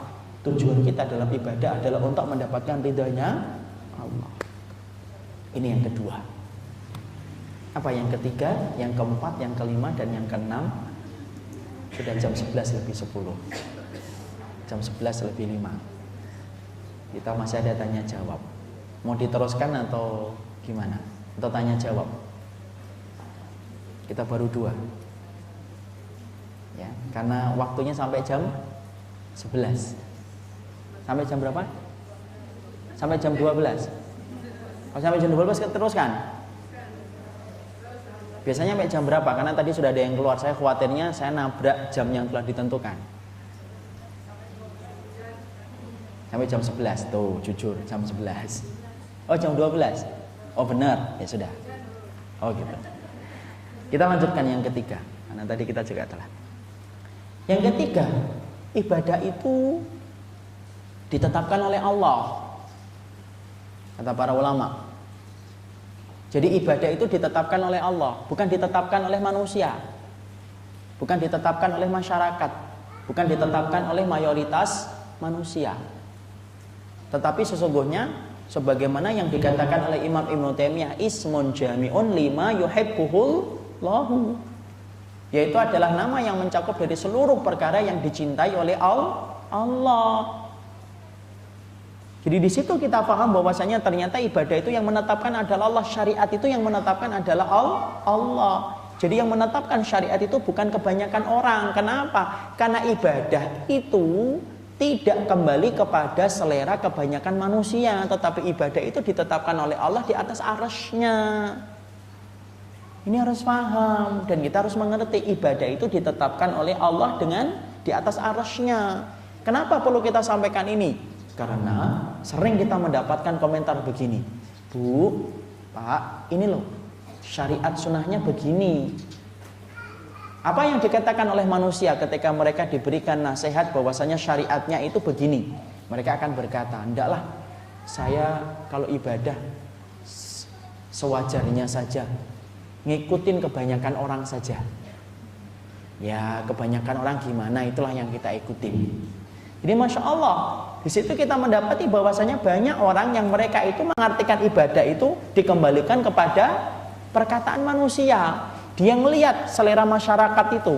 Apa yang sedang dilakukan kebanyakan manusia, itulah yang menjadi tuntunan untuk dia. Salah. Ibadah itu yang menentukan adalah Allah. Kalaupun yang mengamalkan itu adalah satu orang, tetapi itu sesuai dengan apa yang Allah tetapkan di dalam Al-Quran dan As-Sunnah, itulah kebenaran. Jangan pernah mengembalikan ibadah menurut selera kebanyakan orang. Karena kita tidak boleh beribadah itu ngikutin selera kebanyakan orang.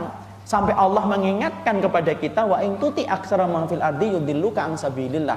Kalau kamu ngikutin kebanyakan manusia, sesungguhnya kebanyakan manusia itu menyesatkan kamu dari jalan Allah yang lurus. Jadi belajarlah bahwasanya yang menetapkan hukum dalam kehidupan kita Allah dan Rasulnya. Kenapa? Ibadah itu tauqifiyah. Arti tauqifiyah itu apa? Tauqifiyah itu ditetapkan oleh Allah dan Rasulnya. Jadi kalau ibu satu waktu tiba-tiba ada yang menyampaikan, ibu sunahnya begini, tapi ternyata di keluarga besar kita belum ada yang mengamalkan sesuai dengan apa yang kita pelajari, ibu jangan kemudian menjadi rapuh.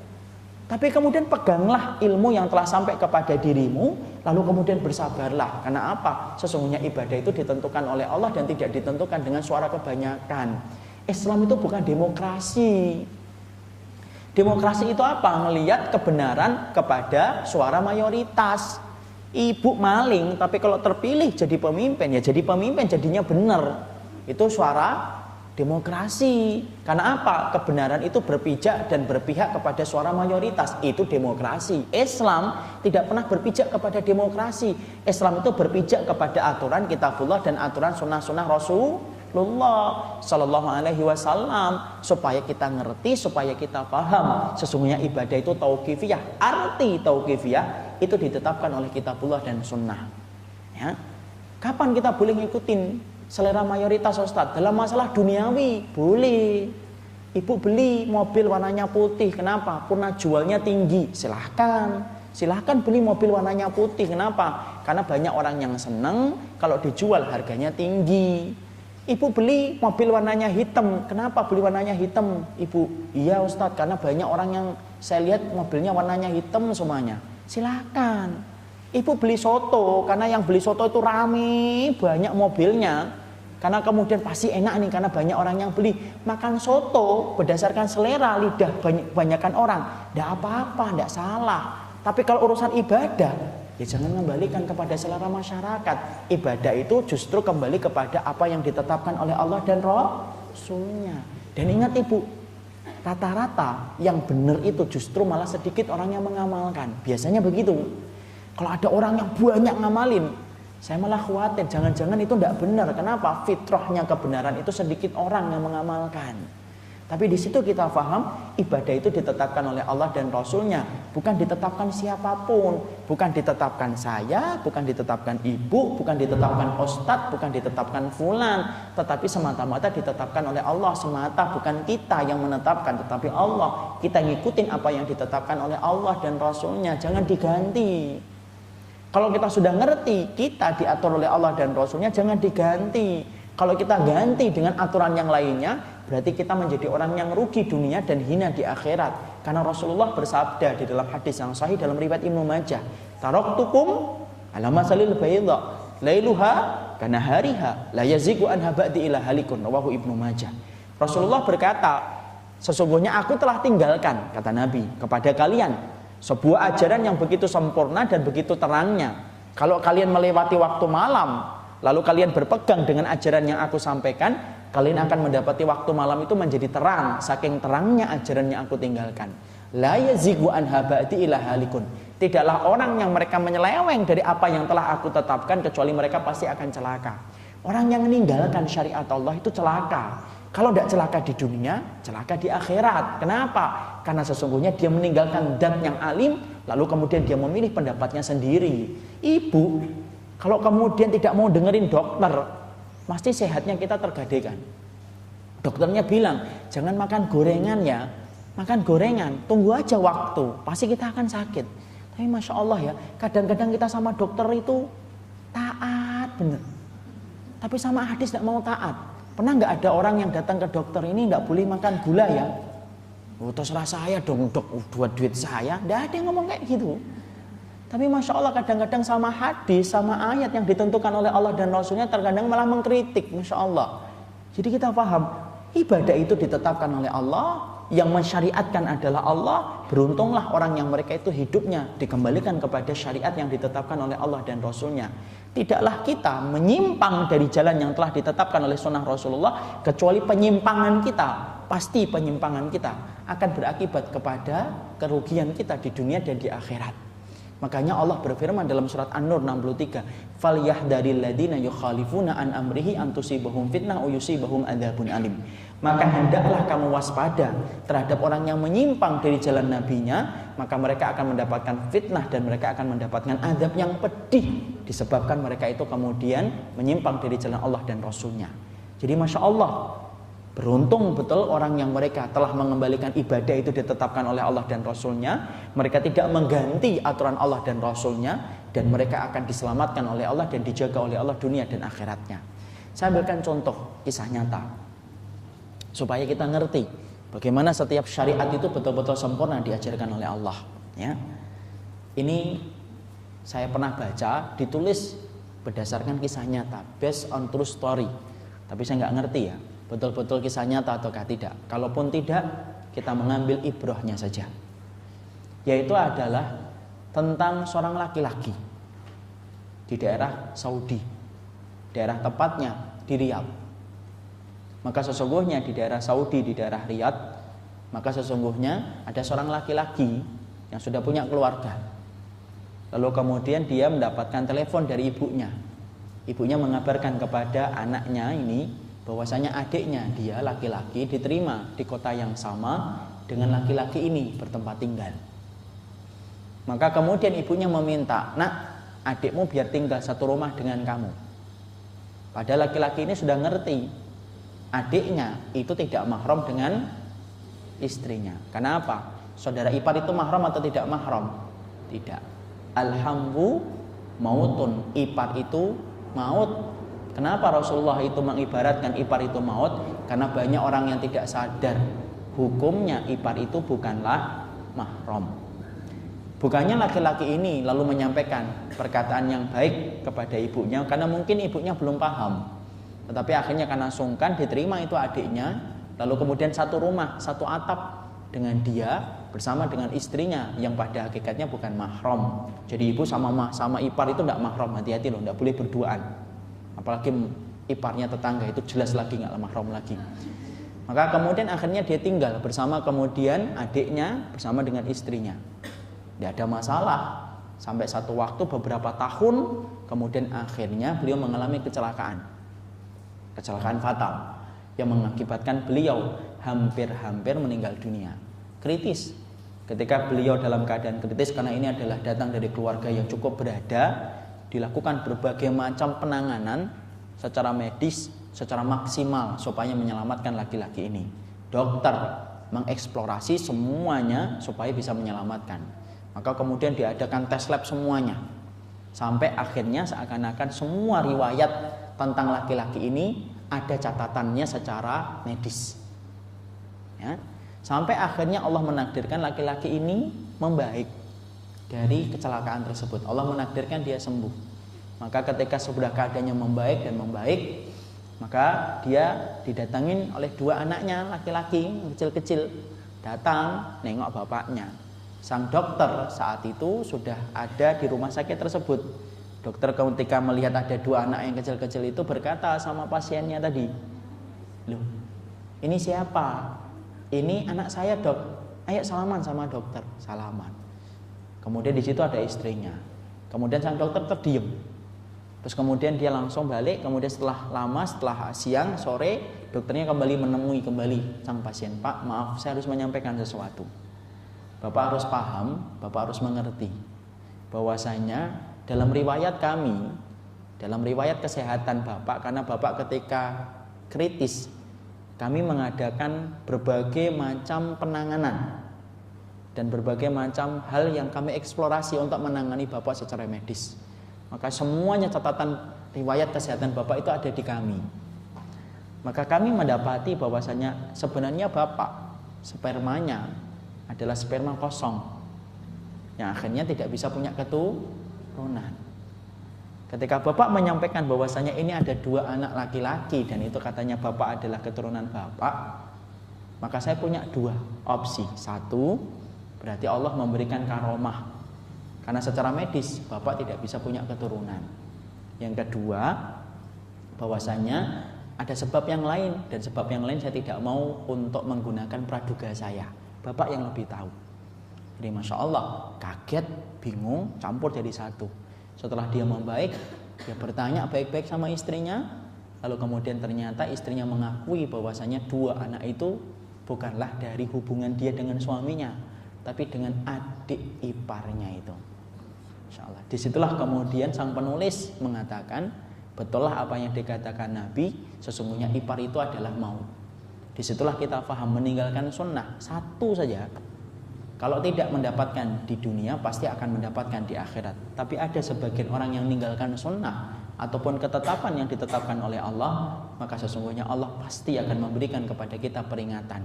Beruntung yang dikasih di dunia supaya bertobat. Tetapi yang paling celaka adalah kalau kita meninggalkan kitabullah dan sunnah, kemudian kita tidak dikasih oleh Allah musibah di dunia, maka pasti Allah akan timpakan 2 kali musibah di akhirat. Karena setiap perilaku ketika meninggalkan sunnah merupakan perilaku yang tidak didiamkan oleh Allah. Jadi disinilah kita paham, sesungguhnya siapapun hari ini orang yang meninggalkan ibadah, melakukan bid'ah, mengganti, merusak, menambah, mengurangi apapun bentuknya, maka sesungguhnya itu akan menjadi musibah dalam kehidupan dunia dan akan menjadi musibah dalam kehidupan akhirat. Makanya ibu jangan gadaikan sunnah kalau kita sudah belajar hanya karena perkataan orang, hanya karena kita sendirian, hanya karena kita orangnya sedikit. Allah, kita beribadah itu untuk Allah, sedikit atau banyak bukan itu yang Allah minta, tetapi yang Allah lihat dari diri kita, kamu istiqomah ataukah tidak. Bisa jadi kita sedikit, tapi bisa jadi yang sedikit itu lebih mulia di hadapan Allah daripada yang banyak, tapi yang banyak justru tidak sesuai dengan kitabullah dan sunnah.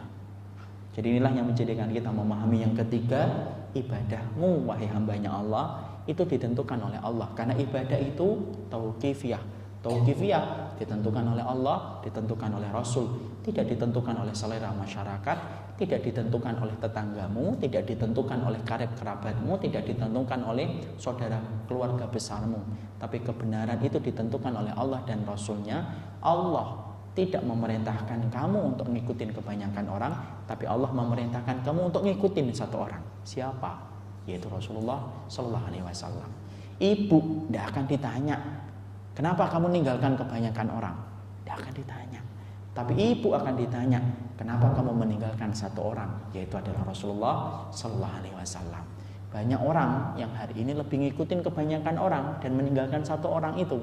Siapa satu orang itu? Nabi. Dan meninggalkan dan mengikuti kebanyakan orang. Bukan itu ibadah. Ibadah itu ngikutin satu orang, meninggalkan banyak orang. Kalau yang banyak orang itu tidak sesuai dengan kitabullah dan sunnah. Itu yang ketiga.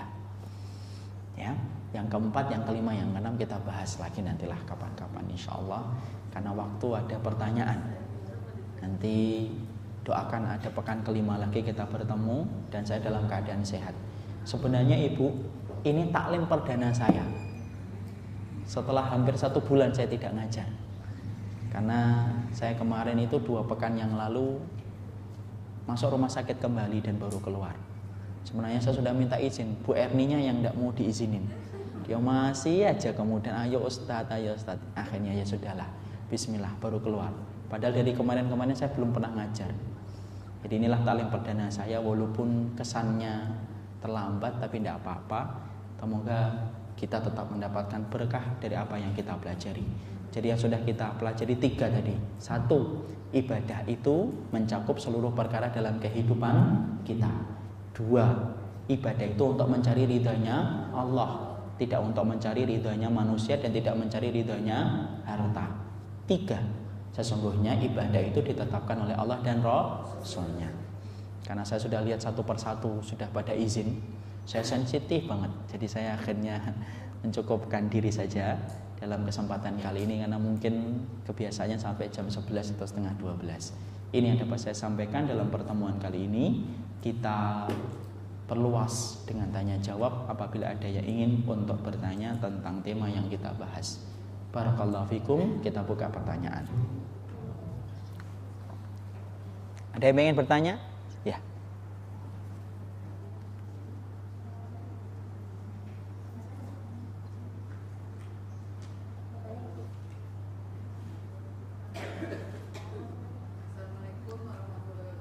Assalamualaikum warahmatullahi wabarakatuh.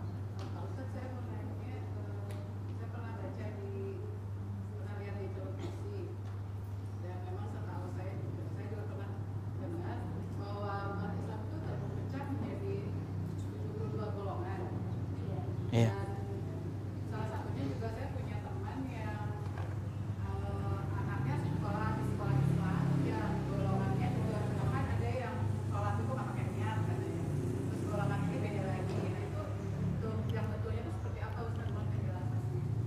Ya. Ibu yang semoga dirahmati oleh Allah, Islam itu yang benar adalah Islam yang mengikuti Rasulullah sallallahu alaihi wasallam. Karena sesungguhnya Rasulullah sallallahu alaihi wasallam bersabda, "Wa taftariqu ummati ala salasin wa sab'ina firqatan." Sesungguhnya umatku akan terpecah menjadi 73. Kulluhum finnar, semuanya berada di dalam neraka illa wahidah, kecuali satu. Famal wahidatu, siapa yang satu itu? Yang satu itu adalah ma'ana alaihi wa ashabi, yang mengikuti saya dan para sahabat-sahabat saya. Disinilah kita mengerti bahwasanya mengikuti Rasulullah itu bukan berarti tidak ada perbedaan. Kata siapa sih kalau sunnah itu tidak ada perbedaan? Sesungguhnya orang yang berjalan untuk mengikuti Rasulullah itu terkadang mereka memiliki perbedaan. Kalau perbedaan itu adalah perbedaan yang sifatnya ilmu, merujuk kepada dalil-dalil yang sahih, maka sesungguhnya perbedaan itu adalah perbedaan yang maklum dan wajar terjadi. Contoh, bahwasanya ada sebagian ulama yang mengatakan berpegangnya kulit kita, laki-laki dan perempuan, itu membatalkan wudhu. Sebagian lagi mengatakan sesungguhnya apabila kita bersentuhan dengan kulit wanita, apabila kita laki-laki, tidak membatalkan wudhu, karena berdasarkan hadis Rasulullah yang mencium istrinya ketika habis wudhu dan tidak mengulang wudhunya. Tapi perbedaan itu ada atau tidak, Ustaz? Perbedaan itu tetap ada. Perbedaan itu tetap ada. Bahwasanya perbedaan itu apabila dia merujuk kepada dalil yang sahih, terima Ibu. Kita tidak boleh merendahkan apabila ada orang yang berbeda dengan kita selama perbedaan itu merujuk kepada dalil. Contohnya kunut, ada yang pakai kunut, ada yang tidak pakai kunut. Saya tidak pernah membid'ahkan kunut. Cuma saya mengatakan kunut itu lemah dalam sholat subuh, tapi saya tidak membid'ahkan. Kalau saya di belakang orang yang sholat ketika dia kunut, saya mengaminkan. Karena pada dasarnya para ulama salaf pun mencontohkan hal semacam itu. Tetapi ketika saya menjadi imam, saya tidak pakai kunut, karena saya berkeyakinan bahwasanya dalil yang menerangkan kunut subuh itu lemah menurut saya, berdasarkan apa yang saya baca dalam kitab-kitab yang saya pelajari, tanpa saya meragukan sebagian ulama yang lainnya. Disitulah butuh kebesaran hati yang kita miliki untuk memahami tersebut. Semakin kita belajar akan semakin ma'ruf, kita akan mengerti perbedaan, selama perbedaan itu berdasarkan dalil. Tapi kalau ada perbedaan yang tidak berdasarkan kepada dalil, butuh ketegasan. Ketegasannya bagaimana? Ya tegas. Misalkan ketika kita berbeda dengan Syiah, itu kan perbedaan dalam masalah akidah. Kalau perbedaan di dalam masalah akidah, maka perbedaan itu adalah perbedaan secara nyata akidah, jelas, hitam-hitam, putih-putih, tidak boleh dicampur-campur. Perbedaan kita Ahmadiyah itu perbedaan jelas, itu perbedaan akidah. Perbedaan akidah itu perbedaan yang tidak boleh harga ada tawar, tidak ada warna abu-abu. Tapi kalau perbedaan dalam masalah fikih itu wajar terjadi, dan itu hal yang lumrah terjadi. Kapan-kapan kita bahas, entah berapa bulan lagi, entah berapa tahun lagi, kita bahas berakhlak ketika berbeda. Dan kita harus ngerti perbedaan itu kenapa sih kok bisa muncul. Karena kadang-kadang kita itu sudah antipati sama orang, hanya karena kita perbedaannya aja tidak paham. Makanya manusia itu ada 3 di dalam Islam. Pertama orang yang alim, yang kedua orang yang belajar, yang ketiga orang awam. Orang awam itu ngikutin kemana bunyi itu berbunyi. Ya kan? Ada kan orang yang sifatnya kayak orang muta'alim, orang belajar, tapi tidak, dia orang awam, ngikutin kemana bunyi itu bergerak. Ada bunyi, pokoknya ngikutin aja. Nah, orang semacam itu tidak punya ilmu. Makanya kita itu harus belajar kepada ilmu. Dengarkan ilmunya, dengarkan dalilnya. Kalau ternyata tidak sama dengan dalil kamu, ya kemudian kamu ngerti kan, dia merujuk kepada dalil, ya sudah, dia merujuk kepada dalil yang sahih. Itu hal yang wajar yang terjadi. Perbedaan itu pasti ada. Para sahabat saja berbeda. Contoh dalam riwayat Muslim, Nabi pernah ngutus para sahabat pergi ke Bani Quraidah. Lalu Nabi bersabda, la yusalliyanna ahadukum ala asra illa fi Bani Quraidah. Jangan sekali-kali kamu sholat kecuali di Bani Quraidah. Jangan sekali-kali kamu sholat asar kecuali di Bani Quraidah. Ketika para sahabat pergi sholat asar, waktu asar mau habis, tapi belum sampai ke Bani Quraidah. Para sahabat bingung. Sebagian para sahabat, ya sudah kita sholat karena waktu asar mau habis. Mereka sholat di tengah-tengah perjalanan. Sebagian para sahabat tidak mau, mereka maunya sholat asar di Bani Quraidah, karena perintahnya Nabi jangan sekali-kali sholat asar kecuali di Bani Quraidah. Akhirnya apa? Mereka sholat asar di Bani Quraidah ketika sudah habis waktu asar, yaitu malam. Kalau ada satu riwayat mengatakan mereka sampai di sana waktu isya. Ketika mereka pulang, Rasulullah ternyata tidak menyalahkan salah satunya. Yang sholat di tengah perjalanan tidak disalahkan Nabi, yang sholat kemudian di Bani Quraidah tidak disalahkan Nabi, walaupun para ulama akhirnya kemudian memberikan penilaian yang lebih benar kepada, yang lebih dekat kepada kebenaran itu yang mana? Yang sholat di tengah-tengah perjalanan atau sholat di Bani Quraidah? Siapa yang bisa menjawab? Yang lebih dekat kepada kebenaran yang mana? Karena tadi sebagian sahabat sholat di tengah-tengah perjalanan, sebagian para sahabat sholat di Bani Quraidah tetapi di waktu Isya. Yang lebih dekat pada yang benar yang mana? Yang di tengah perjalanan. Kenapa? Karena sesungguhnya inna sholata kanat alal mu'minina kitaban mauquta, sesungguhnya sholat itu telah ditentukan oleh Allah waktunya. Perintahnya Nabi tadi ketika mengatakan jangan sekali-kali sholat asar kecuali di Bani Quraidah, supaya para sahabat itu nggak lelet, supaya cepat, supaya asar sudah sampai di Bani Quraidah. Tapi perbedaan itu apakah disalahkan oleh Nabi? Enggak, Nabi tidak nyalahin itu. Disitulah kita ngerti bagaimana para sahabat itu mereka dalam masalah-masalah fikhiyah dan istihadiyah mereka tidak pernah saling menyalahkan. Imam Sun'ani dalam kitab Safar Bulughul Maram menjelaskan, fakana sahabah ba'duhum yaksuruna fis safar wa ba'duhum yajma'una wa ba'duhum yutimmuna fis safar. Sebagian para sahabat itu kalau safar, sebagian itu menjamak salatnya, mengqashar salatnya, sebagian itu menyempurnakan salatnya. Wala yu'ibu ba'duhum ba'dha, walaupun mereka berbeda di dalam safarnya, ada yang sebagian menjamak, ada yang sebagian itu tidak mau menjamak, mereka tidak saling menyalahkan dan tidak saling membuka aib di antara mereka. Itulah akhlak yang benar. Jadi Masya Allah, kalau terjadi perbedaan, ibu ambil yang paling kuat menurut ibu. Tetapi ketika ada yang berbeda dengan ibu, dengarkan dulu punya dalil atau enggak. Kalau enggak punya dalil, tinggalkan. Kalau punya dalil, hormati. Tapi kalau tidak ada perbedaan, jangan katakan ada perbedaan. Contoh, merayakan ulang tahun. Itu para ulama berbeda pendapat. Tidak ada. Mana ada para ulama berbeda pendapat tentang masalah ulang tahun? Tidak ada. Imam Syafi'i niup lilin. Tidak ada. Imam Ahmad niup lilin. Tidak ada. Coba kalau Imam Syafi'i hari ini hidup. Apa niup lilin Imam Syafi'i? Tidak mungkin. Kalau niup lilin, kasihan Nabi Nuh. Kenapa? Umurnya 950 tahun. Berarti 950 lilin. Tidak ada itu. Kalau tidak ada perbedaan, jangan katakan ada perbedaan. Kalau memang tidak ada perbedaan itu, tidak ada itu. Tidak sunnah, ya sudah katakan tegas. Misalkan merayakan kematian 7 hari, 40 hari, 50 hari, 100 hari, ada enggak? Tidak ada. Para ulama tidak berbeda pendapat tentang masalah itu. Kalau tidak ada perbedaan, sampaikan dengan ketegasan, tapi berbalut dengan akhlak yang mulia. Paham Ibu? Ya. Yang lainnya?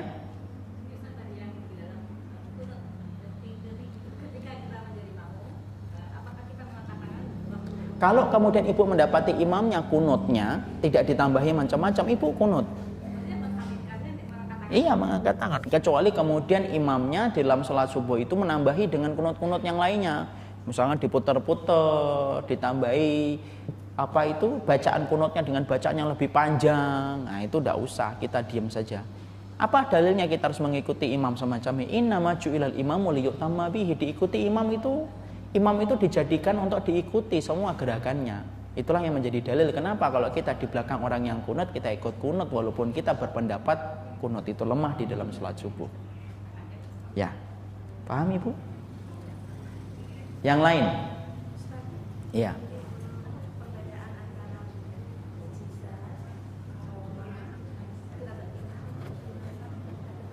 Iya. Mukjizat itu adalah kekuatan luar biasa untuk melemahkan orang yang mengingkari yang diberikan oleh Allah kepada para nabi dan para rasul.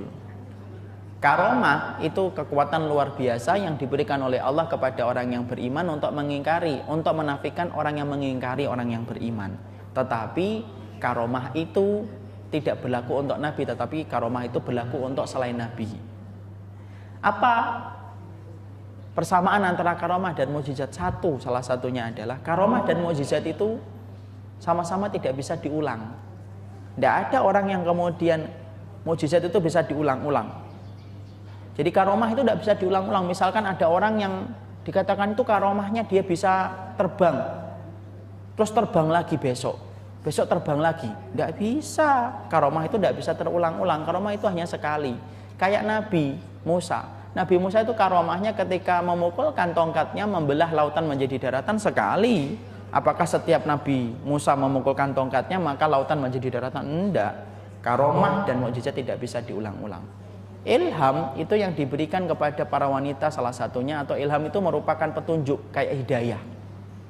Adapun kemudian firasat itu adalah firasat orang yang beriman. Firasatnya orang yang beriman itu rata-rata benar. Kalau dia betul-betul orang yang menjaga Allah, Allah akan menjaga firasatnya berada pada firasat yang benar. Wallahu a'lam bishawab. Yang lain? Iya. Salam warahmatullahi wabarakatuh.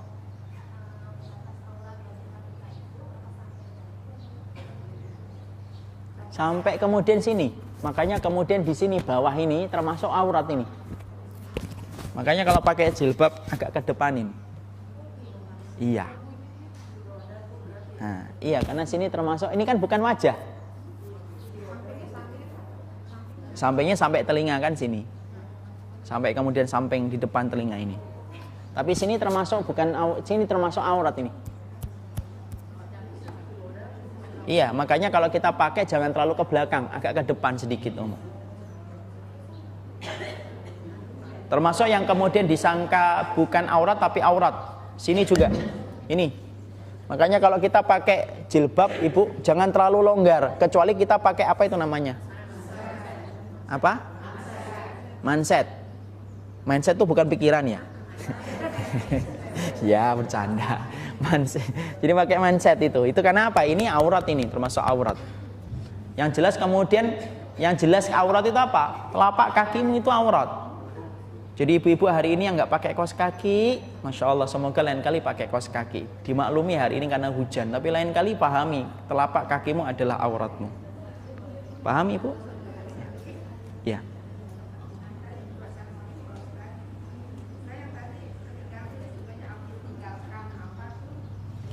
Aku tinggalkan kepadamu sebuah ajaran yang begitu terang benderang. Iya. Dimana apabila kalian melewati waktu malam,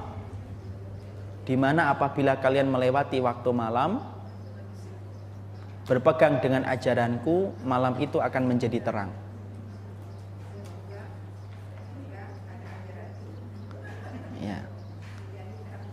Iya. Dan tidaklah orang yang meninggalkan ajaranku kecuali celaka. Iya. Kecuali celaka. Hadis riwayat Ibnu Majah. Yang lainnya? Ya. Terakhir.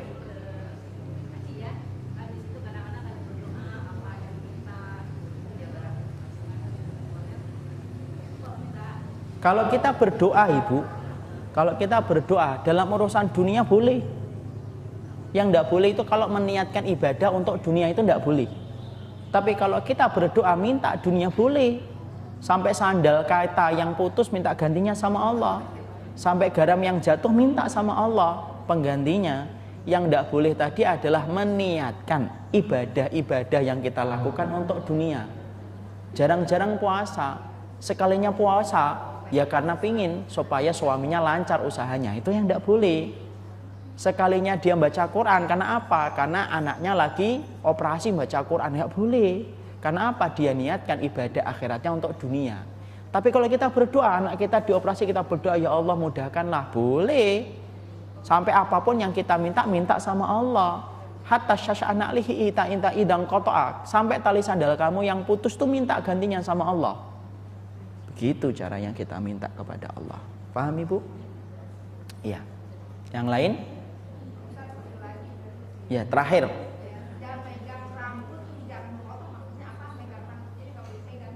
Maksudnya apa itu, Ibu?